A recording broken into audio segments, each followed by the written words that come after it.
આજ મારે ઘેર થાય લીલા લેર, પ્રભુ પધાર્યા પ્રેમથી રે.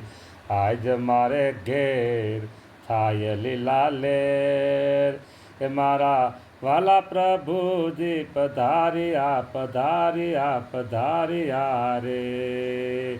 એમને અંતરના આનંદ માં રાખ્યા રે, અમને મૂર્તિના સુખમાં રાખ્યા રાખ્યા રાખ્યા રે, અમને મૂર્તિના સુખમાં રાખ્યા રે, અંતરના આનંદ વધાર્યા રે વધાર્યા રે, પ્રભુજી પધાર્યા રે. વાહ મહારાજ, અદ્ભુત તમારા દર્શન. વાહ મહારાજ, એકી નજરે પ્રભુ તમે અમારી સામું જોઈ રહ્યા છે ને અમે તમારી સામું જોઈ રહ્યા. ઓહો હો હો.